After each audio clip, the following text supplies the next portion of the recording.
La première épître de Jean ne présente pas certaines des caractéristiques que l'on associe habituellement à une épître.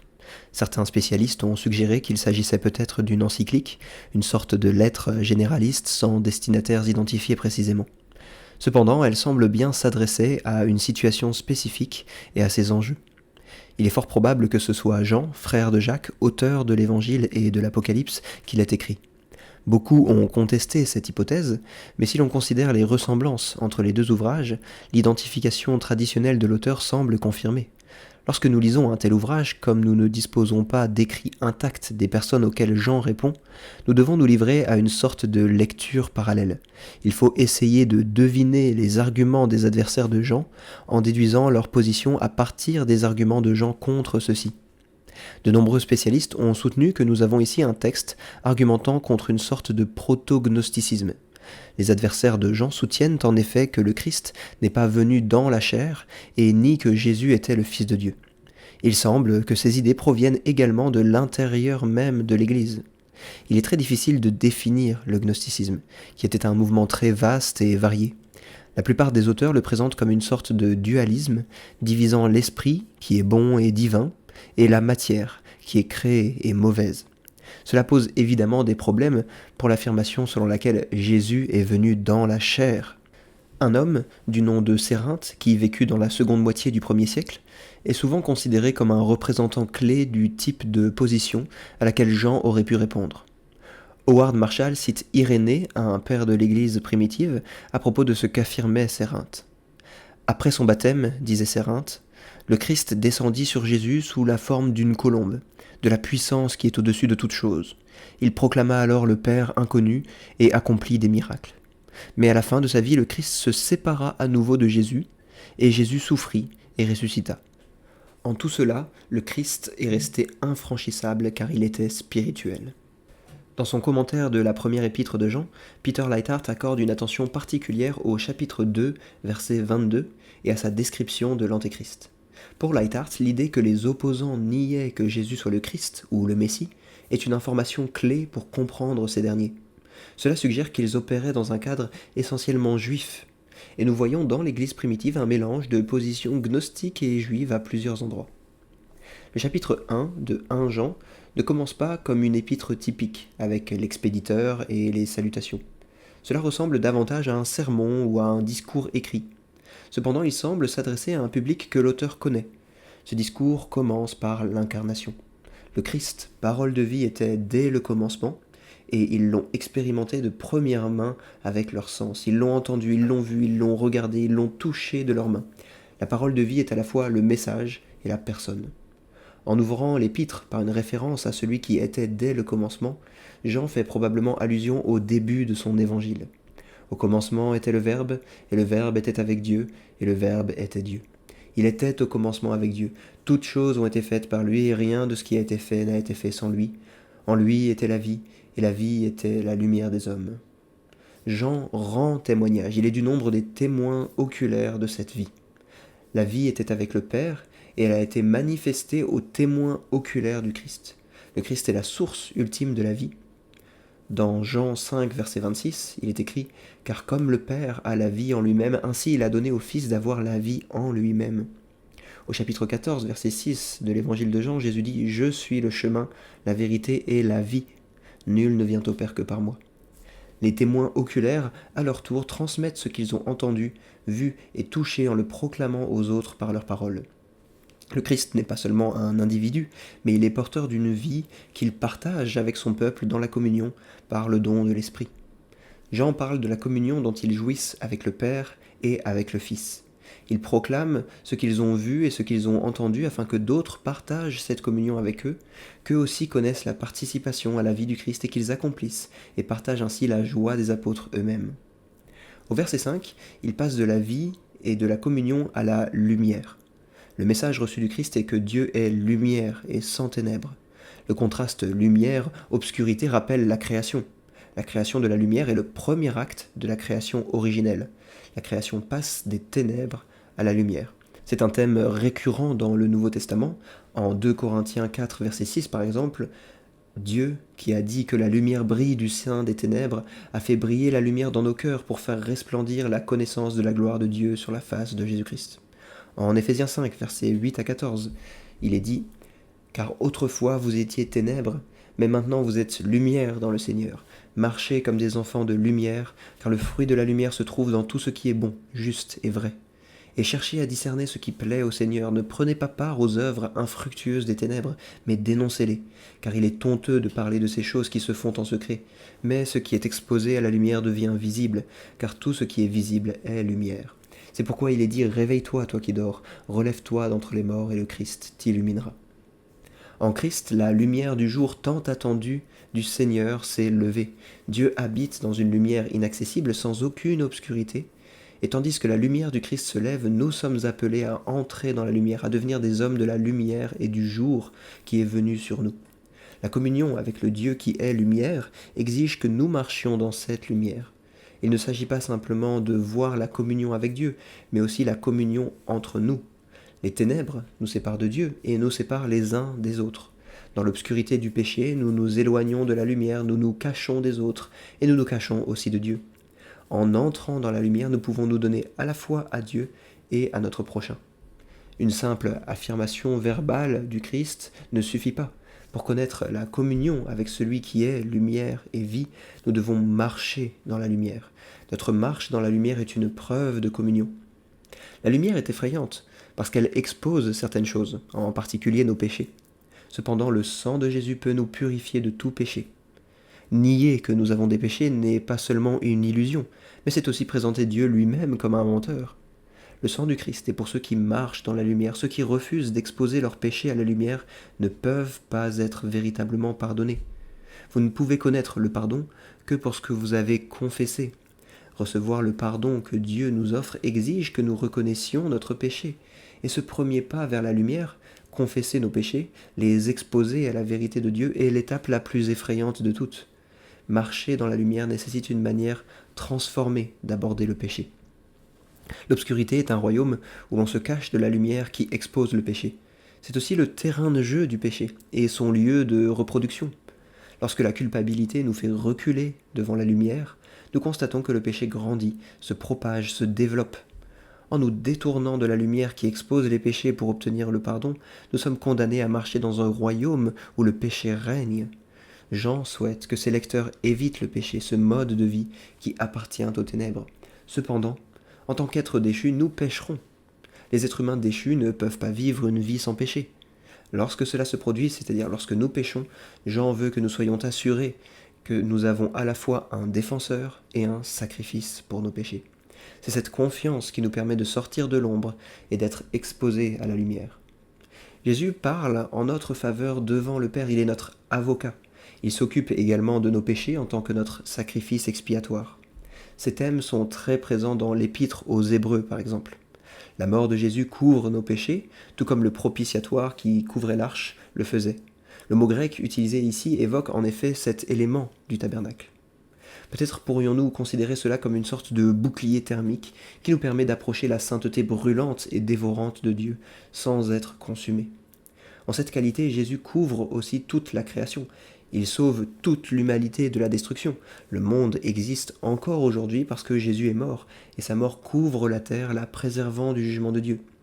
Cependant, si le sacrifice du Christ sauve tous les hommes en ce sens-là, et si le Sauveur est le Seigneur de tous, il est aussi le Sauveur de ceux qui croient en un sens particulier.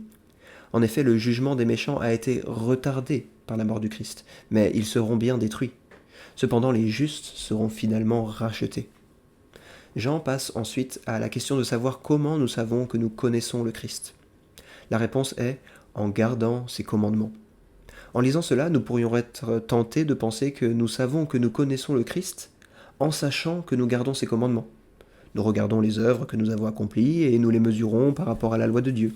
Si elles nous semblent plutôt bonnes par rapport à la loi de Dieu, nous savons que nous sommes dans le vrai avec Dieu. Mais l'expérience nous enseigne que cela n'apporte pas beaucoup de réconfort. Lorsque nous comparons nos œuvres à la loi de Dieu, nous constatons qu'elles sont très loin d'être à la hauteur. Peut-être que la connaissance en vue ici n'est pas une connaissance abstraite, et que l'assurance ne se trouve pas dans la connaissance de nos œuvres, mais dans la pratique de nos œuvres. Comment savez-vous que vous avez noué une relation d'amour avec votre conjoint, par exemple? Prenez-vous du recul pour regarder toutes les œuvres que vous avez accomplies et les comparer à la norme du mari ou de la femme parfait? Non, la meilleure façon de savoir que vous êtes dans une relation d'amour avec votre conjoint est de vivre réellement en communion avec lui. Si vous vivez d'une manière qui honore et cherche à plaire à votre conjoint, vous constaterez sans aucun doute que c'est là que l'amour de votre conjoint est le plus clairement connu et que vous pouvez découvrir la plus forte assurance de la véracité de votre relation. Il en est de même pour notre relation avec Dieu. Si vous voulez être sûr de votre relation avec Dieu, recherchez sa face, demandez son pardon, obéissez à ses commandements, vivez en sa présence, cherchez son bon plaisir. En demeurant ainsi dans l'amour de Dieu, vous pourrez jouir d'une assurance bien plus grande du fait que vous le connaissez véritablement. D'un autre côté, comment savoir si quelqu'un n'a pas connu Dieu? Regardez les fruits qu'il produit. Jésus dit dans le Sermon sur la montagne: Alors je leur dirai ouvertement, je ne vous ai jamais connu, retirez-vous de moi, vous qui commettez l'iniquité. La personne qui a vraiment connu le Christ vivra d'une manière qui manifeste cette vérité. Il gardera la parole de Christ, et en lui l'amour de Dieu sera parfait. Si donc nous disons que nous demeurons en Christ, nous devons vivre notre vie en communion avec lui et d'une manière qui suive le modèle de sa propre vie. Une question que je vous laisse. En considérant 1 Jean et d'autres passages du Nouveau Testament, comment pouvons-nous compléter davantage le tableau de ce que signifie vivre dans la lumière? En 1 Jean chapitre 2, Jean passe à une discussion sur un nouveau commandement. Le champ lexical du commandement n'est pas très courant dans le Nouveau Testament, à l'exception des références à certains aspects de la loi mosaïque. Ici, Jean parle du message du Christ en termes de commandement, ce qui peut nous sembler très étrange. Cependant, tant dans son évangile que dans ses épîtres, Jean utilise le champ lexical du commandement à plusieurs reprises de cette manière. En Jean 13, verset 34 par exemple, il s'agit d'un commandement à la fois ancien et nouveau. C'est le même commandement qui a été donné à Israël au Sinaï. La loi se résume toujours dans le commandement d'aimer Dieu et son prochain comme soi-même. Jésus l'enseigne dans des passages comme Matthieu 22, versets 35 à 40, je cite: « Et l'un d'eux, un docteur de la loi, lui posa une question pour l'éprouver. Maître, quel est le plus grand commandement de la loi? Jésus lui répondit: Tu aimeras le Seigneur ton Dieu de tout ton cœur, de toute ton âme et de toute ta pensée. C'est le premier et le plus grand commandement. Et il y en a un second qui lui est semblable. Tu aimeras ton prochain comme toi-même. De ces 2 commandements dépendent toute la loi et les prophètes. » La multitude des commandements a toujours été une réfraction de ce grand principe unique de l'amour de Dieu et du prochain. Mais quelque chose change avec la venue du Christ. En lui se manifeste l'accomplissement de la loi dans l'amour. En Christ, nous découvrons ce que signifie réellement l'amour. L'amour de Dieu se voit, s'entend, se touche, et les gens en témoignent. Et qui plus est, la réalité de l'amour façonné par le Christ se manifeste dans nos vies par l'Esprit du Christ qu'il nous a donné. Ce nouveau commandement est l'accomplissement de la loi. C'est aussi l'inscription de la loi dans le cœur qui a été promise depuis longtemps comme l'accomplissement de la nouvelle alliance. Cette nouvelle alliance n'est pas simplement un commandement extérieur, c'est une chose qui est vraie en Christ et vraie en nous. C'est un commandement qui s'accomplit dans l'amour du Christ, qui est à l'œuvre dans nos vies par son esprit. Tout cela est une manifestation de la disparition des ténèbres anciens et de l'apparition de la véritable lumière du Christ dans le monde. Où nous situons-nous par rapport à cette lumière qui se lève? Une fois de plus, c'est par l'amour que nous pouvons l'évaluer. Aimons-nous nos frères? La haine et l'hostilité sont la voie des ténèbres. Les ténèbres sont un royaume d'aveuglement, où les gens se mordent et se dévorent constamment les uns les autres. Cependant, la lumière est un royaume d'illumination et d'amour. Ceux qui y demeurent seront marqués par leur amour. Comme le dit Jésus en Jean chapitre 13, verset 35, « À ceux-ci tous connaîtront que vous êtes mes disciples, si vous avez de l'amour les uns pour les autres. » Dans le verset 12 et jusqu'au verset 14 de ce chapitre, Jean s'adresse successivement à 3 groupes différents au sein de l'Église, 2 fois de suite et dans le même ordre. Les petits-enfants la première fois, qu'il appelle simplement les enfants la fois suivante, puis les pères et enfin les jeunes gens. Ce passage est déroutant à bien des égards. Pourquoi Jean interrompt-il le fil de l'histoire pour s'adresser à ces groupes et expliquer les raisons qui l'ont poussé à écrire? Pourquoi ces groupes en particulier? Qui sont ces groupes? S'agit-il de différentes manières de parler des mêmes personnes ou de catégories distinctes de personnes? Pourquoi se répètent-ils dans ce passage? Comment expliquer la structure et l'ordre de cette section? Pourquoi par exemple y a-t-il une triple raison d'écrire aux jeunes gens à la fin du deuxième cycle? Les enfants, dont le mot utilisé pour les désigner change au cours du deuxième cycle, sont associés au pardon et à la connaissance du Père. Les pères, quant à eux, ont la connaissance de celui qui est depuis le commencement. Et les jeunes gens ont la force et la victoire. En tant qu'engendrés de Dieu, les enfants ont eu leurs péchés pardonnés. Et en tant que membres de la famille de Dieu, ils ont accès au Père par Jésus. En parlant des enfants, Jean parle probablement de tous les chrétiens, mais surtout des jeunes convertis. Les pères sont probablement les croyants les plus mûrs, les anciens et les surveillants de la congrégation. Il leur écrit en raison de leur connaissance de celui qui est depuis le commencement, sans doute en référence au Christ, peut-être en se référant au chapitre 1, verset 1. Il suggère peut-être qu'ils jouissent d'une connaissance et d'une expérience plus profonde et plus ancienne, mais l'expression elle-même ne semble pas le préciser clairement. En répétant cette expression dans les deux cycles de notre section, il la souligne, il resserre le lien entre les deux cycles de manière plus générale, et il nous invite à réfléchir à la différence entre cette catégorie, celle des pères, et les deux autres. Les jeunes gens sont probablement plus jeunes, mais ne sont pas les nouveaux croyants. L'Église est une famille avec différents niveaux de maturité et d'expérience. Une Église complète a besoin du sens de dépendance et de l'accueil dont jouissent les enfants dans la foi, de la vigueur et de la ferveur des jeunes gens, et de la maturité et de la sagesse des pères. Là où l'un ou l'autre de ces éléments fait défaut, les églises ont tendance à être rabougries de diverses manières. Les églises devraient être des organismes intergénérationnels façonnés par chacune de ces composantes générationnelles de la foi. À l'amour qui caractérise ceux qui demeurent dans la lumière s'oppose l'amour du monde et des choses du monde. Il existe une antithèse entre le peuple de Dieu et le monde qui est évoquée à plusieurs reprises dans l'évangile de Jean. En Jean chapitre 15, versets 18 à 19 par exemple, « Si le monde vous hait, sachez qu'il m'a haï avant vous. Si vous étiez du monde, le monde aimerait ce qui est à lui, mais parce que vous n'êtes pas du monde, et que je vous ai choisi du milieu du monde, à cause de cela le monde vous hait. » Jean chapitre 17, versets 14 à 16 affirme également « Je leur ai donné ta parole, et le monde les a haïs parce qu'ils ne sont pas du monde, comme moi je ne suis pas du monde. Je ne te demande pas de les ôter du monde, mais de les préserver du mal. Ils ne sont pas du monde, tout comme je ne suis pas du monde. » Par le terme « monde », Jean ne fait pas ici référence à des objets matériels, mais à un système de vie dans tous ses aspects constitutifs. Peter Leithart l'exprime très bien dans le passage suivant, je cite « S'inspirant probablement de la tentation d'Ève dans le 3e chapitre de la Genèse, Jean détaille la loi du monde sous 3 aspects. Premièrement, le monde tourne autour des désirs de la chair, qui peuvent inclure les désirs sexuels et sensuels, mais aussi les désirs qui conduisent aux œuvres de la chair. Deuxièmement, le monde fonctionne par le spectacle et l'exhibitionnisme, suscitant le désir des yeux. Enfin, le monde fonctionne selon l'orgueil de la vie. Ici, comme au chapitre 3, verset 17, la vie fait probablement référence à la richesse et inclut le statut qui accompagne souvent la richesse. Aimer le monde signifie idolâtrer Mammon et aspirer à la célébrité et à la gloire. La relation entre le monde et le désir est complexe. Le verset 16 indique que les désirs et l'orgueil constituent le monde. Le désir de la chair, des yeux et l'orgueil de la vie constituent tout ce qui est dans le monde. La fin du verset 16 suggère cependant que le monde est la source des désirs et de l'orgueil. Les désirs de la chair, les désirs des yeux et l'orgueil de la vie viennent du monde.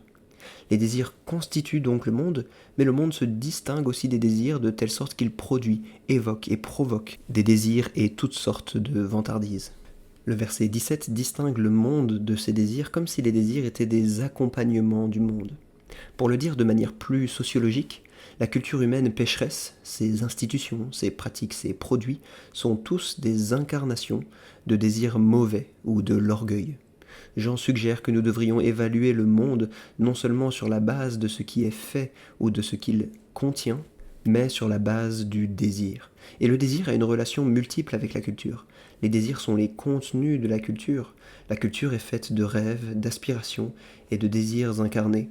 D'un autre côté, le monde est la source du désir. Il suscite certains types de désirs. Fin de citation. Comme le reconnaît Lightheart, pour Jean, le monde est un complexe vaniteux de désirs et de pulsions incontrôlables. C'est un domaine qui nous pousse à réfléchir, à agir, à aimer, à désirer et à imaginer d'une manière particulière plutôt que d'une autre. Il excite nos appétits, il nous appelle à consommer, il nous dit ce que nous devrions vouloir et comment nous devrions le vouloir. Et il est très difficile de ne pas s'y impliquer et de ne pas s'y empêtrer profondément.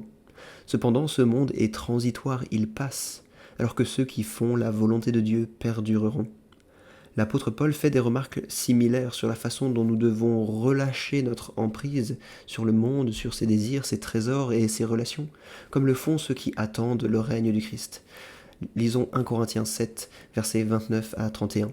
« Voici ce que je dis, frères, c'est que le temps est court, que désormais ceux qui ont des femmes soient comme n'en ayant pas, ceux qui pleurent comme ne pleurant pas, ceux qui se réjouissent comme ne se réjouissant pas, ceux qui achètent comme ne possédant pas, et ceux qui usent du monde comme n'en usant pas, car la figure de ce monde passe. » Dans le discours du Mont des Oliviers, Jésus avait mis en garde ses disciples contre les faux docteurs et les messies qui surgiront à la fin des temps. Le fait que de nombreuses personnes de ce genre se soient déjà levées prouve que nous sommes à la dernière heure et que la venue du Christ est imminente.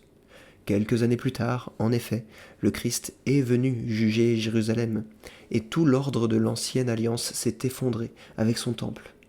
L'Antéchrist, comme il l'explique plus loin, est celui qui nie que Jésus est le Messie, celui qui nie à la fois le Père et le Fils. Les faux docteurs auxquels il s'adresse semblent être issus du groupe apostolique en mission d'enseignement. Cependant, ils n'appartiennent pas vraiment au groupe apostolique, comme le prouve le fait qu'ils suivent chacun leur propre voie, s'écartant de l'enseignement apostolique. Cela montre clairement leur véritable caractère. Les gens révèlent généralement leur caractère si vous leur donnez du temps et si vous les observez attentivement. Et ces faux docteurs ne faisaient pas exception à cette règle.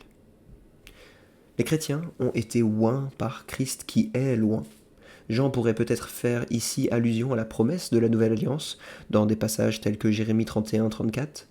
Celui-ci n'enseignera plus son prochain, ni celui-là son frère, en disant « Connaissez l'Éternel, car tous me connaîtront, depuis le plus petit jusqu'au plus grand, dit l'Éternel, car je pardonnerai leur iniquité, et je ne me souviendrai plus de leurs péchés. » En déclarant qu'ils ont tous la connaissance, et un peu plus loin qu'ils n'ont pas besoin que quelqu'un les enseigne, nous devrions voir ici une référence à l'œuvre de l'Esprit dans la congrégation.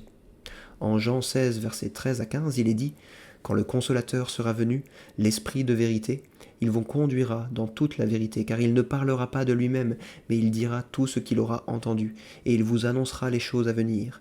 Il me glorifiera parce qu'il prendra de ce qui est à moi, et vous l'annoncera. Tout ce que le Père a est à moi.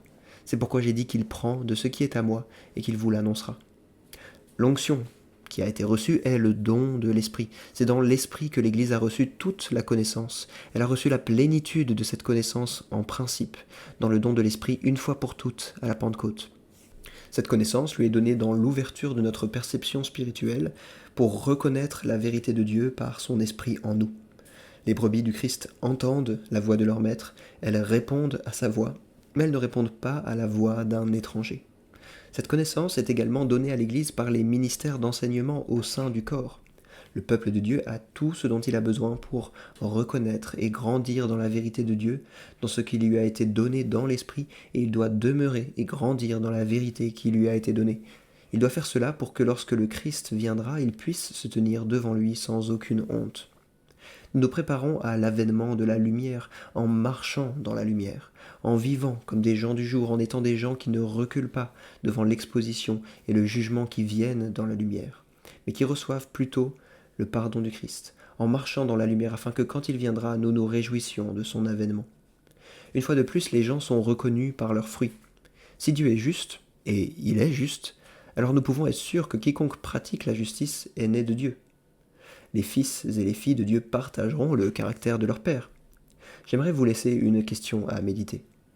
Comment l'analyse de Jean sur le monde, sa compréhension du monde en termes d'orgueil, de convoitise et de désir et d'autres choses de ce genre, peuvent nous aider à mieux comprendre nos propres sociétés et leurs systèmes. Dans la première moitié du chapitre 3 de 1 Jean, Jean explore la justice et l'abstinence du péché qui caractérisent les vrais enfants de Dieu. Nous sommes les enfants de Dieu et sommes les objets de l'amour remarquable que le Père nous a montré. L'amour de Dieu est stupéfiant non seulement par son caractère et son étendue, mais aussi par les conditions dans lesquelles il est donné. Romains chapitre 5, versets 7 à 8 dit en effet « À peine mourrait-on pour un juste, mais peut-être mourrait-on pour un homme de bien. Mais Dieu prouve son amour envers nous en ce que lorsque nous étions encore des pécheurs, Christ est mort pour nous. En tant que chrétiens, nous sommes nés de nouveau et devenons enfants de Dieu, membres d'une nouvelle famille. Jean chapitre 3, versets 3 à 8 parle de cela. Jésus lui répondit « En vérité, je te le dis, si un homme ne naît de nouveau, il ne peut voir le royaume de Dieu. » Nicodème lui dit « Comment un homme peut-il naître quand il est vieux? Peut-il entrer une seconde fois dans le sein de sa mère et naître ?» Jésus répondit « En vérité, je te le dis, si un homme ne naît d'eau et d'esprit, il ne peut entrer dans le royaume de Dieu. Ce qui est né de la chair est chair, et ce qui est né de l'esprit est esprit. Ne t'étonne pas que je t'ai dit, il faut que vous naissiez de nouveau. Le vent souffle où il veut, et tu en entends le bruit, mais tu ne sais pas d'où il vient, ni où il va. Il en est de même pour tous ceux qui sont nés de l'esprit. Le fait que nous soyons nés de nouveau, que Dieu soit notre Père, est une expression de l'étendue de l'amour de Dieu. Jean 3, 16 affirme « Car Dieu a tant aimé le monde qu'il a donné son Fils unique afin que quiconque croit en lui ne périsse point, mais qu'il ait la vie éternelle. » Cependant, en tant qu'enfant de Dieu, il existe une hostilité entre le monde et nous, et aussi un échec fondamental de la part du monde à nous reconnaître ou à nous comprendre. Jean 15, 18 à 19 dit en effet « Si le monde vous hait, sachez qu'il m'a haï avant vous. Si vous étiez du monde, le monde vous aimerait puisque vous seriez à lui, mais parce que vous n'êtes pas du monde, et que je vous ai choisi du milieu du monde à cause de cela, le monde vous hait. Nous sommes actuellement enfants de Dieu. Mais nous attendons avec impatience de découvrir ce que cela signifiera dans toute sa plénitude. Nous sommes comme de très jeunes enfants, imaginant ce que sera de devenir adultes. À la différence qu'il s'agit ici d'une transformation de bien plus grande portée. Nous avons cependant une idée de ce à quoi cela ressemblera. Nous le voyons en Christ lui-même. En tant qu'enfants de Dieu, nous sommes prédestinés à être conformes à l'image du Fils de Dieu, comme nous le voyons en Romains 8, 29. Et lorsque nous le verrons, nous serons semblables à lui. La logique de cette affirmation est que notre transformation se produira par une vision transformatrice de sa gloire. Paul fait une affirmation similaire en 2 Corinthiens 3, 18. Et nous tous qui, dit-il, le visage découvert, contemplons la gloire du Seigneur, nous sommes transformés en la même image, de gloire en gloire. Pour Paul, cette vision transformatrice se produit déjà lorsque nous sommes témoins de la gloire du Christ. Cependant, notre vision limitée actuelle sera un jour largement dépassée par une révélation plus complète. Paul écrit en 1 Corinthiens 13, 12 « Aujourd'hui nous voyons au moyen d'un miroir d'une manière confuse, mais alors ce sera face à face. Maintenant je connais en partie, alors je connaîtrai pleinement, comme j'ai été connu. » La tradition chrétienne a parlé de la vision béatifique pour désigner ce que signifiera la contemplation de Dieu. Il ne faut pas considérer cela comme une sorte de regard avec des yeux matériels, mais comme l'ouverture de notre perception spirituelle à la bonté et à la beauté de Dieu, de sorte que, inondés de la lumière de sa gloire, nous jouissons enfin d'une véritable béatitude et d'une joie véritable en le contemplant. Lorsque les gens sont témoins de quelque chose de vraiment beau, leur visage peut s'illuminer d'admiration et d'étonnement. Une beauté transfigurante peut envahir leur visage tandis que leur face s'illumine en réponse à ce qu'ils ont vu ou entendu. La beauté et la bonté peuvent transformer notre apparence physique pendant un court instant. Mais voir la gloire de Dieu sur le visage de Jésus-Christ produira, selon Jean, un changement durable en nous. Nous ne serons plus jamais les mêmes. Reconnaître cette promesse de voir Jésus tel qu'il est vraiment, d'avoir les yeux éternellement ouverts à l'éclat de sa gloire, de sa bonté et de sa beauté, changera notre façon de vivre dès maintenant. Nous aspirerons à cette vision et nous y préparerons. Dans les béatitudes de Matthieu 5, verset 8, notre Seigneur assure à ses auditeurs « Bienheureux ceux qui ont le cœur pur, car ils verront Dieu. » Ceux qui vivent selon cette espérance chercheront à se purifier. Nous en sommes aux prémices de la réalité de l'expérience chrétienne. Nous attendons avec impatience quelque chose qui n'a pas encore été réalisé dans sa plénitude. La gloire qui nous appartient réside dans l'avenir, et la vie chrétienne est en grande partie animée par une réflexion sur l'espérance de cet avenir. Cela nous fait avancer, et comme contrepartie de notre attente de cette transformation glorieuse, se trouve la nécessité de s'attaquer radicalement au péché. Les enfants de Dieu et les enfants du diable se distinguent par leur comportement. Celui qui pêche pratique l'iniquité. L'iniquité n'est pas simplement synonyme de transgression de la loi, c'est plus fondamental que cela. L'iniquité est une attitude de rébellion bien plus fondamentale, un refus de reconnaître l'autorité de Dieu et une résistance à son égard. Elle conduit à la transgression de la loi, mais elle est bien plus profonde que cela. Jean ne veut pas que ses auditeurs se fassent d'illusions. Le péché, à sa racine, ne se résume pas à des actes isolés de méchanceté. Il s'agit d'une attitude de rébellion envers le Dieu vivant. Il s'agit d'une chose qui ne peut pas ne pas être plus globale dans son caractère. Une attitude rebelle envers le Dieu vivant n'est pas le genre de chose qui peut être compartimentée comme certains le pensent à propos de leur péché. Et justement, le Christ a entrepris son œuvre précisément pour ôter les péchés, non seulement dans leur culpabilité, mais aussi dans leur puissance et leur pratique. Il est l'homme sans péché, l'agneau sans défaut. Le péché n'a ni présence ni emprise sur lui. Et cela a des implications directes pour nous, chrétiens. Il est impossible de demeurer en Christ et de pécher en même temps. Celui qui pêche trahit le fait qu'il n'a ni vu ni connu le Christ. La plupart des commentateurs considèrent que le langage utilisé ici fait référence au fait de persister dans le péché, bien que le langage de Jean suggère quelque chose de plus absolu. Ce langage doit conserver une certaine force dans notre interprétation. Jean enseigne clairement que les vrais chrétiens peuvent pécher, le font et le feront. Au chapitre 1, versets 8 à 10, il est dit « Si nous disons que nous n'avons pas de péché, nous nous séduisons nous-mêmes, et la vérité n'est point en nous. Si nous confessons nos péchés, il est fidèle et juste pour nous les pardonner et pour nous purifier de toute injustice. Si nous disons que nous n'avons pas péché, nous faisons de lui un menteur et sa parole n'est pas en nous. » L'idée selon laquelle, à condition de ne pas en faire une habitude, le chrétien peut se faire plaisir en péchant un peu, est clairement contraire à la façon de penser de Jean, tout comme l'idée selon laquelle il faut s'attendre à quelques erreurs et ne pas les prendre trop au sérieux. Non, le péché est l'exact opposé de tout ce que le Christ est et représente. Et l'idée que le péché et le Christ peuvent coexister, à condition que le péché soit à dose minimale, est tout à fait erronée. Demeurer en Christ, c'est tourner le dos au péché. Dans la mesure où nous péchons, nous ne demeurons pas en Christ. De même, dans la mesure où nous péchons, nous trahissons notre incapacité à atteindre la vision transformatrice que nous attendons et désirons ardemment. Ce qui suggère que nous avons une perception limitée de qui est Christ, si tant est que nous en ayons une. Certains pourraient penser que l'on peut être juste tout en continuant à pécher. Dieu m'a justifié sans mes œuvres, donc mes œuvres n'ont aucune importance. Jean montre clairement que ce n'est pas le cas. Les hommes qui sont justes le manifestent par leurs œuvres. Ils produisent le fruit du Saint-Esprit qui témoigne de son œuvre dans leur vie, produisant en eux un caractère conforme au jugement justificateur que Dieu a porté à leur égard en leur pardonnant gratuitement leurs péchés. Personne ne devrait se faire d'illusions sur l'existence d'une justice devant Dieu qui ne se manifeste pas par un comportement transformé. Jean va encore plus loin. Il affirme que le péché est fondamentalement une rébellion. Il affirme qu'il est incompatible avec le Christ et qu'il est l'opposé de lui. Il passe ensuite à l'étape suivante, logique, de son argumentation. La personne qui pêche est du diable lui-même, elle partage son caractère. Jésus fait une remarque similaire à propos de ses adversaires en Jean 8, 44. L'opposition est si intense, il n'y a pas de nuance de gris ici. Il s'agit d'appartenir à la lumière ou aux ténèbres, à Dieu ou au diable, à la justice et à l'amour ou au péché. La raison de la manière de vivre du juste réside dans le fait qu'il est né de Dieu. La semence de Dieu, c'est-à-dire la parole de Dieu opérant par l'Esprit de Dieu, demeure dans le juste, tout comme il demeure en Christ. Et le péché et la semence de Dieu ne peuvent pas coexister. Soit le péché est condamné à disparaître en nous par la présence et l'œuvre de Dieu dans nos vies, soit notre persistance dans le péché montre que nous ne lui appartenons pas du tout. Jean résume ici l'essentiel de son message.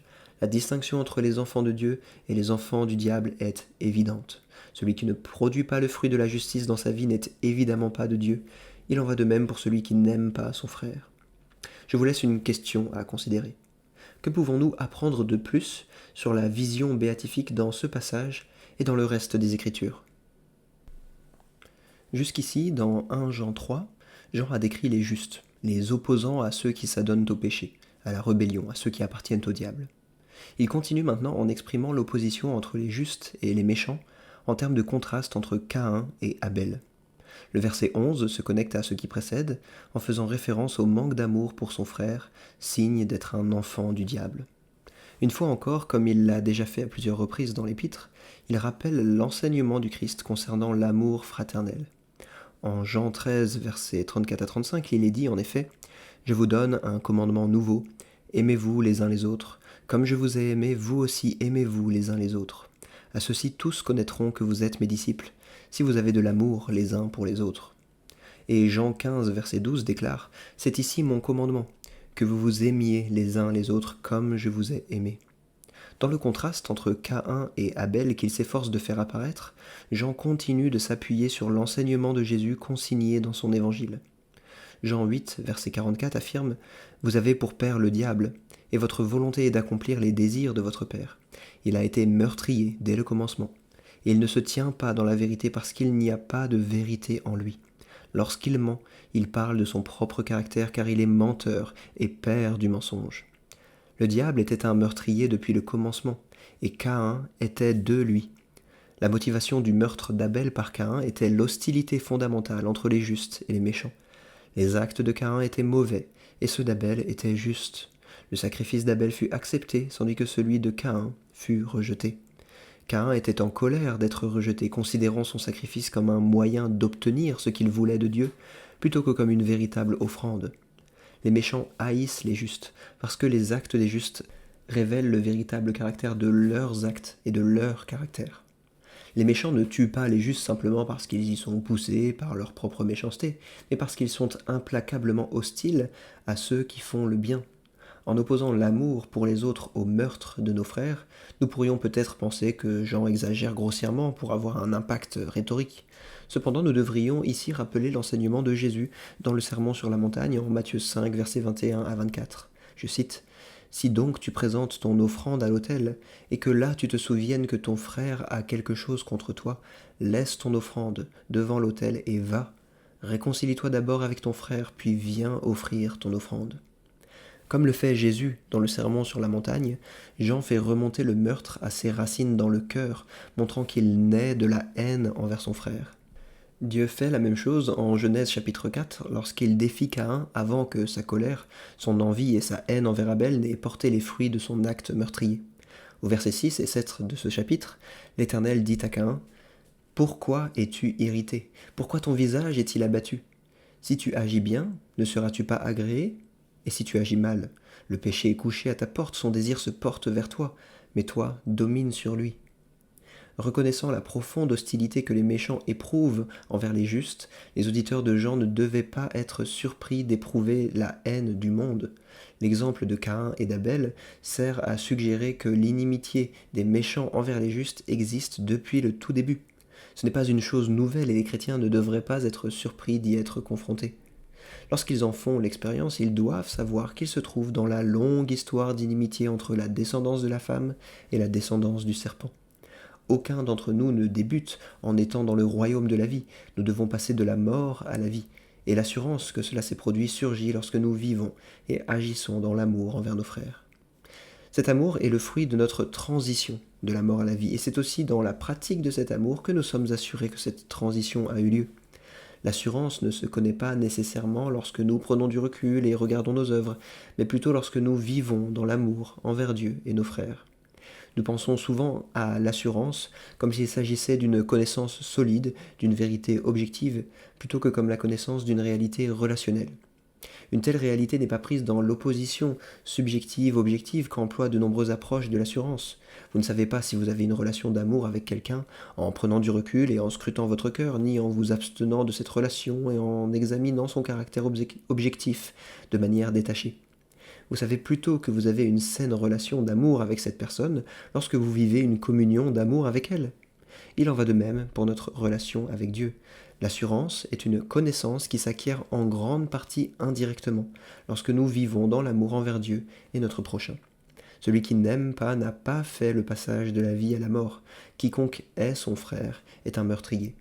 Il n'a peut-être pas encore tué son frère, mais le péché de meurtre, la semence de son père le diable, a pris racine profondément dans son cœur. Le véritable modèle d'amour nous est donné par le Christ lui-même. Comme Jésus l'enseigne à ses disciples en Jean 15, 22, « Voici mon commandement. Aimez-vous les uns les autres comme je vous ai aimé. Il n'y a pas de plus grand amour que de donner sa vie pour ses amis. » Paul parle de l'amour du Christ comme de la plus parfaite expression de l'amour dans Romains 5, versets 6 à 8. « Car lorsque nous étions encore sans force, Christ, au temps marqué, est mort pour des impies. À peine mourrait-on pour un juste, peut-être oserait-on mourir pour un homme de bien, mais Dieu prouve son amour envers nous en ce que lorsque nous étions encore des pécheurs, Christ est mort pour nous. Nous devons suivre ce modèle d'amour dans la manière dont nous traitons nos frères. Le contraste est ici très net. D'un côté, nous ôtons la vie à notre frère, que ce soit par un meurtre ou par toutes les petites manières dont nous l'agressons, en portant atteinte à ses relations, à ses biens, à sa réputation, ou en vivant dans l'envie à son égard. De l'autre côté, nous donnons notre vie pour notre frère, que ce soit par un sacrifice ultime, ou par les nombreuses manières dont nous privilégions, par amour, ses préoccupations, au détriment des nôtres. Le véritable amour se manifeste nécessairement par des actes. Par exemple, si nous voyons notre frère dans le besoin, et que nous avons ce dont il a besoin pour l'aider, mais que nous ne faisons rien, nous montrons que l'amour de Dieu n'habite pas en nous. Comme Jacques, l'apôtre Jean veut que ses auditeurs ne doutent pas que l'amour ne se résume pas à de belles paroles, il doit s'incarner dans des actes d'amour. Lorsque nous aurons cette assurance, nous pourrons nous approcher de Dieu avec confiance dans la prière. Il y aura cependant des moments où nous sentirons que notre cœur nous condamne, et Jean veut que nous sachions comment bien réagir lorsque cela se produit. Particulièrement pour ceux qui souffrent de scrupules, avec une conscience obsessionnelle qui les accuse constamment de diverses infractions, il est très important de trouver un moyen de calmer leur cœur et leur esprit. Nous avons une connaissance limitée de notre propre cœur, et nous devrions nous garder d'accorder trop d'importance à notre jugement. Paul écrit en 1 Corinthiens 4, versets 3 à 5, « Pour moi, c'est peu de choses que je sois jugé par vous, ou par un tribunal humain. Je ne me juge pas non plus moi-même, car je ne me sens coupable de rien, mais ce n'est pas pour cela que je suis justifié. Celui qui me juge, c'est le Seigneur. C'est pourquoi ne jugez de rien avant le temps, jusqu'à ce que vienne le Seigneur, qui mettra en lumière ce qui est caché dans les ténèbres, et qui manifestera les desseins des cœurs. Alors, chacun recevra de Dieu la louange qui lui sera due. » Nous ne devons pas permettre aux accusations de notre conscience faible de nous empêcher d'approcher Dieu. Au contraire, nous devons rechercher le pardon qu'il a promis et nous engager sur la voie de l'amour, trouvant l'assurance en sortant de nous-mêmes et en entrant en relation avec le Dieu qui est tellement plus grand que nos cœurs accusateurs, un Dieu à qui nous pouvons nous confier pleinement. Là où nous avons confiance devant Dieu, nous verrons que nos prières seront beaucoup plus efficaces si nous nous conformons au caractère du Christ. Nos prières seront également conformes à la volonté de Dieu et nous recevrons des réponses surprenantes. Si nous hésitons constamment à nous approcher de Dieu, avec les accusations de notre conscience, nous serons retardés dans notre croissance, et Jean veut que nous évitions cela. Mais si malgré notre conscience accusatrice, nous faisons appel toujours plus fermement à Dieu notre Père, et plus nous le ferons, plus nos cœurs seront apaisés, et plus nos prières seront efficaces. Dans son discours d'adieu, dans l'évangile de Jean, Jésus avait enseigné à ses disciples que l'amour les uns pour les autres était son commandement. Ce commandement est le seul commandement nouveau, incarné personnellement par le Christ lui-même, qui résume tous les autres commandements. Le respect de ce commandement unique non seulement résume, mais inclut également tous les autres commandements. En respectant ce commandement, nous respecterons tous les autres. Au verset 24, il passe de commandement au singulier à commandement au pluriel, peut-être pour souligner cette relation entre pluralité et singularité. C'est ainsi que nous devons demeurer en Christ. Une fois de plus, cela rappelle Jean 15, versets 9 à 14, je cite « Comme le Père m'a aimé, je vous ai aussi aimé. Demeurez dans mon amour. Si vous gardez mes commandements, vous demeurerez dans mon amour, de même que j'ai gardé les commandements de mon Père et que je demeure dans son amour. Je vous ai dit ces choses afin que ma joie soit en vous et que votre joie soit parfaite. C'est ici mon commandement. Aimez-vous les uns les autres comme je vous ai aimés. Il n'y a pas de plus grand amour que de donner sa vie pour ses amis. Vous êtes mes amis si vous faites ce que je vous commande. » Comment savons-nous que Dieu demeure en nous ? À l'esprit qu'il nous a donné, l'esprit que Jésus a promis à ses fidèles dans son discours d'adieu.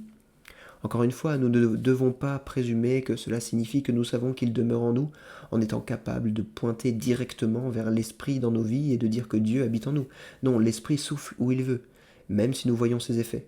L'assurance vient par l'œuvre de l'esprit lui-même en nous. L'Esprit nous conduira à invoquer Dieu comme Père. L'Esprit nous conduira à aimer nos frères. L'Esprit produira en nous un esprit de prière. L'Esprit nous poussera à désirer ardemment l'avenir promis par Dieu. Nous ne pourrons certainement pas montrer que l'Esprit agit ainsi dans nos vies.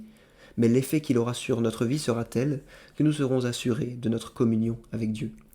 Cette confiance se manifestera en nous à mesure qu'il œuvrera. L'amour, l'assurance et le discernement ont tous été des thèmes importants dans l'épître de Jean jusqu'à présent, et le thème du discernement, discuté précédemment au chapitre 2, versets 18 à 27, réapparaît au chapitre 4, versets 1 à 6. L'Esprit nous accorde l'amour, mais l'Esprit nous accorde aussi le discernement. Au chapitre 2, versets 20 à 21, il est écrit « Mais vous avez l'onction de la part du Saint, et vous avez tous la connaissance. Je vous écris non parce que vous ne connaissez pas la vérité, mais parce que vous la connaissez, et parce qu'aucun mensonge ne vient de la vérité. » Et au verset 26 et 27 de ce chapitre, il est dit « Je vous ai écrit ces choses au sujet de ceux qui vous égarent. Pour vous, l'onction que vous avez reçue de lui demeure en vous, et vous n'avez pas besoin qu'on vous enseigne. Mais comme son onction vous enseigne toute chose, et qu'elle est véritable, et qu'elle n'est point un mensonge, demeurez en lui selon les enseignements qu'elle vous a donnés. » L'amour et le discernement vont de pair. En repensant à l'enseignement de Jean sur l'amour, il devrait être clair qu'il s'agit également d'un enseignement sur le discernement, sur la reconnaissance de ce qui appartient à la vérité et à Dieu, à travers le critère de l'amour, comme étant celui dans lequel tous les commandements, dans leur particularité, sont consommés. Jésus avait déjà mis en garde ses disciples contre les faux prophètes, dans le discours du Mont des Oliviers en Matthieu 24, 9 à 13. « Alors on vous livrera au tourment et l'on vous fera mourir, et vous serez haïs de toutes les nations à cause de mon nom. Alors aussi plusieurs succomberont, et ils se trahiront, se haïront les uns les autres. Plusieurs faux prophètes s'élèveront, et ils séduiront beaucoup de gens. Et parce que l'iniquité se sera accrue, la charité du plus grand nombre se refroidira, mais celui qui persévérera jusqu'à la fin sera sauvé. Tout comme il y avait eu de faux prophètes dans les derniers jours de Juda, il y en aurait de même dans les derniers jours précédant la destruction de Jérusalem en 70 après Jésus-Christ. Les fidèles devaient être préparés et être capables de discerner entre le vrai et le faux. Des esprits menteurs étaient sortis, des gens étaient séduits par de puissantes illusions et croyaient aux mensonges parce qu'ils détestaient la vérité. Un test clé pour opérer le discernement se trouve dans la connaissance que le véritable Esprit de Dieu rendait témoignage au Christ. Comme Jésus l'avait enseigné en Jean 15, 26, « Quand viendra le Consolateur que je vous enverrai de la part du Père, l'Esprit de vérité qui vient du Père, celui-là rendra témoignage de moi. » La vérité du Christ, en tant que Fils incarné et Messie, était une pierre de touche puissante pour discerner et identifier les esprits et reconnaître le véritable Esprit de Dieu. Les faux esprits ne rendent pas témoignage au Christ, mais à quelque chose d'autre qui prend sa place. Si nous voulons être capables de discerner le véritable Esprit de Dieu, le témoignage au Christ est le filigrane d'authenticité. Contrairement au témoignage du véritable Esprit, le témoignage des faux prophètes était inspiré par le monde et écouté par le monde. Le véritable peuple de Dieu se reconnaît au fait qu'il entend la parole de son Seigneur comme il l'a enseigné dans Jean 10, 2 à 5. Mais celui qui entre par la porte est le berger des brebis, le portier lui ouvre, les brebis entendent sa voix. Il appelle ses propres brebis par leur nom et les conduit dehors. Quand il a fait sortir toutes les siennes, il marche devant elles, et les brebis le suivent car elles connaissent sa voix. Elles ne suivront pas un étranger, mais elles le fuiront, car elles ne connaissent pas la voix des étrangers. Je vous laisse une question à méditer. De quelle façon le fait que l'Esprit rende témoignage au Christ nous permet-il de discerner ce qui est vraiment de l'Esprit de Dieu et ce qui est faux ? Jean a déjà soutenu que l'amour pour les autres accompagne nécessairement le fait d'être né de Dieu. Maintenant, dans la deuxième moitié du chapitre 4 de 1 Jean, il va présenter un autre argument en faveur de l'importance de l'amour sous un angle quelque peu différent. Il se concentre maintenant sur le fait que l'amour vient de Dieu et que Dieu est amour. L'amour n'est pas une simple réalité secondaire créée, il trouve sa source en Dieu lui-même. Si le diable est le père du mensonge et un meurtrier depuis le début, celui qui cherche à détruire, c'est en revanche de Dieu que vient l'amour. L'amour manifeste donc la paternité spirituelle de tous ceux qui aiment en vérité, car ils agissent d'une manière qui reflète le caractère même de Dieu. Celui qui n'aime pas ne peut pas être né de Dieu, car il ne ressemble pas à son caractère. L'amour est une réalité théologique. Jean a déjà affirmé au chapitre 1, verset 5 que Dieu est lumière. Il affirme maintenant que Dieu est amour. Dieu ne possède pas les mêmes qualités que nous, êtres créés. Dieu est identique à ses attributs. Dieu n'est pas simplement aimant, il est amour. Il s'agit là d'une déclaration théologique importante. Il ne faut pas la renverser et dire que l'amour est Dieu, comme notre société a souvent tendance à le faire. Il ne faut pas non plus penser que l'amour est ce que nous ressentons comme étant l'amour. En déclarant que l'amour est enraciné en Dieu, Jean remet en question notre croyance selon laquelle l'amour est une mesure humaine à l'aune de laquelle toutes choses peuvent être évaluées selon nous. Au contraire, si nous voulons savoir ce qu'est vraiment l'amour, nous ne devrions pas regarder dans nos propres cœurs qui sont trompeurs et pervers, mais plutôt regarder vers Dieu. En déclarant que Dieu est amour, nous découvrons que dans son pays d'origine, pour ainsi dire, l'amour n'est ni un sentiment ni une abstraction. L'amour est la nature et l'existence même de Dieu. Nous apprendrons ce qu'est l'amour en découvrant qui est Dieu. Il n'existe aucune véritable compréhension de l'amour dont l'amour de Dieu ne soit l'étoile polaire. Et l'amour nous a été manifesté parce que Dieu nous a révélé son amour en Christ. La révélation de l'amour ne se trouve pas dans notre amour pour Dieu, mais dans l'amour étonnant de Dieu pour nous, dans le fait qu'il a envoyé son propre Fils pour être la propitiation pour nos péchés. Cet amour, fondé sur la théologie, devrait nous inciter à nous aimer les uns les autres. Personne n'a vu Dieu, et c'est ce que Jean souligne aussi dans son évangile, au chapitre 1, verset 18. « Personne n'a jamais vu Dieu, dit-il, Dieu le Fils unique qui est auprès du Père, lui, l'a fait connaître. » Le Verbe éternel de Dieu, Jésus-Christ, nous a manifesté Dieu dans son incarnation.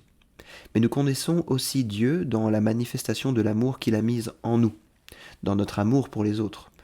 En aimant les autres, nous apprenons à connaître son amour en nous. Jean revient ici encore sur la question de l'assurance. Nous savons que nous demeurons en Dieu et qu'il demeure en nous parce qu'il nous a communiqué son amour par l'Esprit qu'il nous a donné. En marchant dans l'amour de l'Esprit, nous serons assurés de notre filiation, en connaissant cette assurance par expérience. Et comme l'Esprit rend témoignage au Fils, l'Esprit, en plus de nous conduire sur le chemin de l'amour de Dieu, dans lequel nous connaissons l'assurance de notre filiation, nous conduit aussi à confesser Jésus comme le Fils de Dieu, celui que le Père a envoyé pour être le Sauveur du monde. L'Esprit nous pousse à regarder vers le Christ, à l'extérieur de nous-mêmes, et nous donne une assurance intérieure lorsque nous regardons vers la révélation de l'amour de Dieu dans son Fils et que nous marchons sur ses traces. L'amour de Dieu ne doit pas être seulement une chose abstraite dans notre compréhension. C'est un amour pour nous, et nous devons le connaître comme tel. L'amour est une chose réciproque et mutuelle, c'est l'amour de Dieu pour nous et c'est l'amour qui lui répond, qu'il a produit en nous par son esprit. Notre amour se nourrit de la connaissance de son amour, et c'est ainsi que l'amour se perfectionne. Cela nous donne de l'assurance et de la confiance lorsque nous sommes confrontés au jugement. Nous savons que nous n'appartenons pas au monde, mais que nous sommes fils de Dieu en Christ, ceux qui sont rendus conformes à son caractère par le Saint-Esprit qu'il nous a donné. Nous pouvons ici nous rappeler la prière sacerdotale de Jésus en Jean 17, versets 14 à 26. Je cite. « Je leur ai donné ta parole, et le monde les a haïs parce qu'ils ne sont pas du monde, comme moi je ne suis pas du monde. Je ne te prie pas de les ôter du monde, mais de les préserver du mal. Ils ne sont pas du monde, comme moi je ne suis pas du monde. Sanctifie-les par ta vérité. Ta parole est la vérité. Comme tu m'as envoyé dans le monde, je les ai aussi envoyés dans le monde. Et je me sanctifie moi-même pour eux, afin qu'eux aussi soient sanctifiés par la vérité. Ce n'est pas pour eux seulement que je prie, mais encore pour ceux qui croiront en moi par leur parole, afin que tous soient un, comme toi, Père, tu es en moi, et comme je suis en toi, afin qu'eux aussi soient un en nous, pour que le monde croie que tu m'as envoyé. Je leur ai donné la gloire que tu m'as donnée, afin qu'ils soient un comme nous sommes un. Moi en eux et toi en moi, afin qu'ils soient parfaitement un, et que le monde connaisse que tu m'as envoyé, et que tu les as aimés comme tu m'as aimé. Père, je veux que là où je suis, ceux que tu m'as donnés soient aussi avec moi, afin qu'ils voient ma gloire, la gloire que tu m'as donnée, parce que tu m'as aimé avant la fondation du monde. Père juste, le monde ne t'a pas connu, mais moi je t'ai connu, et ceux-ci ont connu que tu m'as envoyé.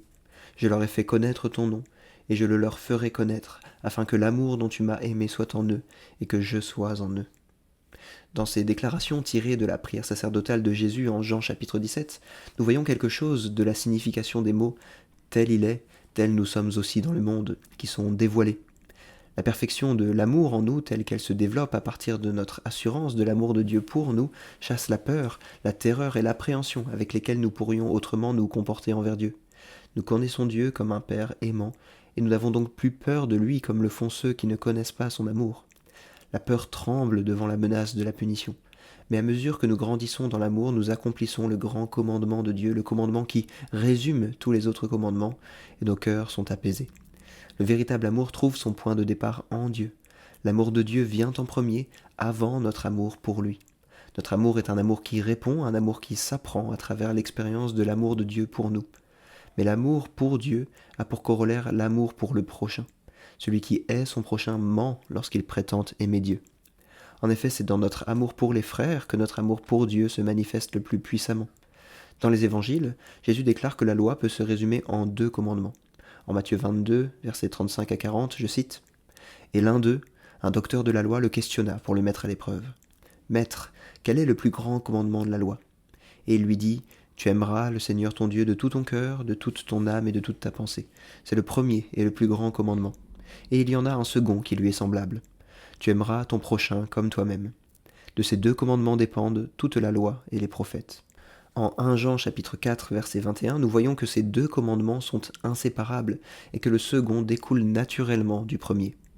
Et ce commandement, nous dit-il, nous le tenons de lui. Celui qui aime Dieu doit aussi aimer son frère. Le premier commandement et le deuxième commandement sont les 2 faces d'une même médaille. Je vous laisse une question à méditer. Quelles autres affirmations bibliques, sous le format « Dieu est amour », pouvez-vous imaginer ? Que nous apprennent ces affirmations sur Dieu ? En 1 Jean chapitre 5, le dernier chapitre de l'épître, nous voyons d'autres développements des thèmes centraux du livre. L'amour pour Dieu et pour les autres, être né de Dieu, obéir aux commandements de Dieu, croire à Jésus comme le Christ, tout cela aboutit à une conclusion quelque peu surprenante. Un autre signe du fait d'être né de Dieu est la croyance en Jésus comme Messie. Rappelons-nous ici Jean chapitre 1 versets 12 à 13, « Mais à tous ceux qui l'ont reçu, à ceux qui croient en son nom, il a donné le pouvoir de devenir enfants de Dieu, lesquels ne sont pas nés du sang, ni de la volonté de la chair, ni de la volonté de l'homme, mais de Dieu. » Une fois de plus, Jean relie notre amour pour le Père à notre amour pour nos frères et sœurs. Ceux qui aiment le Père aiment ceux qui sont nés de lui. Jean a déjà exploré le lien logique entre ces 2 formes d'amour à la fin du chapitre précédent, et cette logique peut cependant aller dans les 2 sens, comme nous le voyons au verset 2. Il y a une certaine circularité dans tout cela, mais elle n'est pas illogique. L'amour pour nos frères et sœurs implique l'amour pour le Père, et l'amour pour le Père implique l'amour pour nos frères et sœurs. Nous pouvons facilement présumer que notre amour pour les autres est évident, mais ici Jean nous enseigne que nous devons tester cet amour pour voir s'il est authentique, en examinant si nous aimons Dieu et si nous obéissons à ses commandements. Un prétendu amour pour les enfants de Dieu qui ne procède pas de l'amour pour Dieu et de l'observance de ses commandements n'est pas du tout un véritable amour. Jean s'attaque ici à certains malentendus courants que l'on rencontre souvent dans les débats sur la centralité de l'amour. De tels débats prennent l'amour humain, soi-disant évident, comme mesure de toute chose et comme seule chose qui compte vraiment en matière de religion chrétienne. Mais ce n'est pas du tout ce que Jean enseigne. Jean souligne plutôt l'importance de l'alignement d'un certain nombre de facteurs clés par lesquels nous pouvons discerner le caractère authentique de notre identité d'enfant de Dieu. Richard Yarborough, dans son commentaire, observe la simultanéité de 3 composantes de l'expérience chrétienne régénérée. Premièrement, la foi. Deuxièmement, l'éthique ou l'obéissance aux commandements. Et dernièrement, l'amour relationnel ou agapique, du mot grec agapé, pour Dieu et pour les autres. La loi a toujours été résumée dans l'amour d'une manière qui permettait un alignement entre l'obéissance aux commandements et l'amour. Cet alignement permettant d'évaluer les 2 à la fois. La véritable obéissance au commandement ne peut se faire que dans l'amour, et l'amour est nécessairement obéissant au commandement. Les 2 ne peuvent pas être séparés, ce qui signifie que l'amour ne peut jamais devenir une réalité antinomique opposée à la loi, et liée seulement aux sentiments et aux affections, existant complètement en dehors de la loi. Mais l'obéissance à la loi ne peut pas non plus se réduire à une observance servile et légaliste, elle doit toujours se réaliser dans l'amour. Nous le voyons dans des passages clés tels que Deutéronome 6, versets 1 à 5. Je cite « Voici les commandements, les lois et les ordonnances que l'Éternel votre Dieu a commandé de vous enseigner, afin que vous les mettiez en pratique dans le pays dont vous allez prendre possession, afin que tu craignes l'Éternel ton Dieu en observant tous les jours de ta vie, toi, ton fils et le fils de ton fils, toutes ces lois et tous ces commandements que je te prescris, afin que tes jours soient prolongés. Tu les écouteras donc, Israël, et tu auras soin de les mettre en pratique, afin que tu sois heureux, et que tu te multiplies beaucoup, comme te l'a dit l'Éternel, le Dieu de tes pères, en te promettant un pays où coule le lait et le miel. Écoute, Israël, l'Éternel, notre Dieu, est le seul Éternel. Tu aimeras l'Éternel ton Dieu de tout ton cœur, de toute ton âme et de toute ta force. Dans Deutéronome 11, verset 1, nous lisons de même « Tu aimeras l'Éternel ton Dieu, et tu observeras toujours ses commandements, ses lois, ses ordonnances et ses prescriptions. » C'est un point que Jésus a également défendu dans son enseignement en Jean 14, verset 15. « Si vous m'aimez, vous garderez mes commandements. » Et au verset 21 de ce même chapitre, « Celui qui a mes commandements et les garde, c'est celui qui m'aime. Et celui qui m'aime sera aimé de mon Père, je l'aimerai et je me ferai connaître à lui. » Contrairement à ce que pensent beaucoup de gens, les commandements de Dieu ne sont pas pesants. Cela ne veut pas dire que nous ne reculons pas devant eux dans notre état de pécheur, ou que nous ne leur résistons pas par peur de venir à la lumière. Cependant, lorsque nous obéissons réellement aux commandements de Dieu, nous découvrons que loin de nous alourdir d'un lourd fardeau, le joug du Christ est doux et son fardeau léger. Ces commandements nous libèrent. Ceux qui sont nés de Dieu ont la victoire sur le monde, le système complexe de convoitise, de plaisirs séduisants et d'orgueil vaniteux qui tient tant d'entre nous sous son emprise. Cette victoire, qui se manifeste par notre respect des commandements de Dieu, s'obtient par notre foi. L'homme qui triomphe du monde est celui qui croit que Jésus est le Fils de Dieu. Au verset 1, c'est la foi en Jésus comme le Christ qui prouve que quelqu'un est né de Dieu. Ici, c'est la foi que Jésus est le Fils de Dieu qui le prouve. Les deux termes, Christ et Fils de Dieu, sont en grande partie synonymes, bien que le second accentue la relation entre le Fils et le Père. Il y a cependant des gens qui nient cette identification de Jésus comme Fils de Dieu. Certains pourraient concevoir l'homme Jésus comme étant possédé par la personne du Verbe éternel uniquement pendant une période de temps, puis étant abandonné avant ses souffrances. C'était la position des hérétiques de l'Église primitive comme Cérinthe. Contre ces enseignants, Jean insiste sur le fait que Jésus-Christ était le Fils incarné. Il est venu par l'eau et le sang, non seulement par l'eau, mais par l'eau et le sang. Cette affirmation nous paraît très étrange et obscure, mais elle s'oppose à ceux qui croient que la parole est descendue sur l'homme Jésus au moment de son baptême et l'a ensuite quitté avant ses souffrances sur la croix. Jean ne transige pas avec une telle position. Le ministère terrestre de Jésus n'a pas seulement impliqué le baptême, il a également impliqué la croix. L'eau est le baptême du Christ dans le Jourdain, et le sang est le baptême de sa mort et de la croix au calvaire. Contrairement à ceux qui soutiennent que le baptême de Jésus est le moment où il a reçu le Christ qui descendait, Jean affirme que c'est l'Esprit qui est descendu au baptême du Christ sous la forme d'une colombe, témoignant de lui comme Fils de Dieu. Cet Esprit est celui qui témoigne plus généralement, comme Jésus l'a enseigné en Jean 15, 26, « Mais quand viendra le Consolateur que je vous enverrai de la part du Père, l'Esprit de vérité qui vient du Père, il rendra témoignage de moi. » Certaines traductions ont une lecture différente du verset 7. La version King James, ou d'anciennes versions en français par exemple, lisent « Car il y en a trois qui rendent témoignage dans le ciel, le Père, la Parole et le Saint-Esprit, et ces trois sont un. » Ce texte pourrait constituer une preuve pratique de la doctrine trinitaire s'il s'agissait d'une lecture authentique. Cependant, les éléments que nous avons plaident très fortement contre cette hypothèse, suggérant qu'il s'agit d'un élément qui a probablement été incorporé accidentellement dans le texte à un moment ultérieur à partir d'une note marginale. On ne le trouve dans aucun des premiers manuscrits grecs, et il est absent des arguments des premiers théologiens de l'Église qui auraient sauté sur un texte aussi solide pour la doctrine de la Trinité. Jean parle d'un triple témoignage de l'Esprit, de l'eau et du sang, unis dans leur témoignage. L'Esprit rend témoignage à la vérité du Christ par son œuvre dans le corps du Christ, par son œuvre dans le cœur et la vie des chrétiens, par son inspiration du témoignage de l'Écriture. L'Esprit désigne le Christ et témoigne de lui. L'eau du baptême de Jésus continue de témoigner de la vérité du Christ, comme nous le voyons dans le baptême du Christ, un témoignage trinitaire de l'identité de Jésus-Christ en tant que Fils bien-aimé.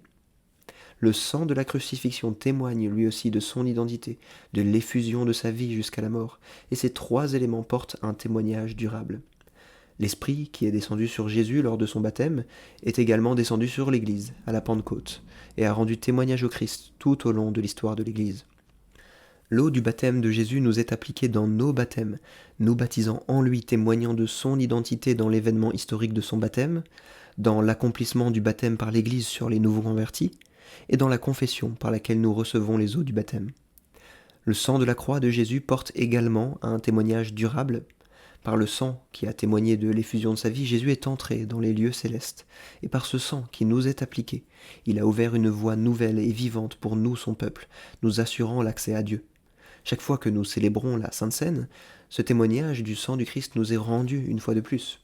Nous pouvons certes recevoir le témoignage d'êtres humains dignes de confiance, mais le témoignage de Dieu est bien plus grand, et Dieu a rendu témoignage à son Fils par son Esprit, et par le témoignage de l'eau et du sang.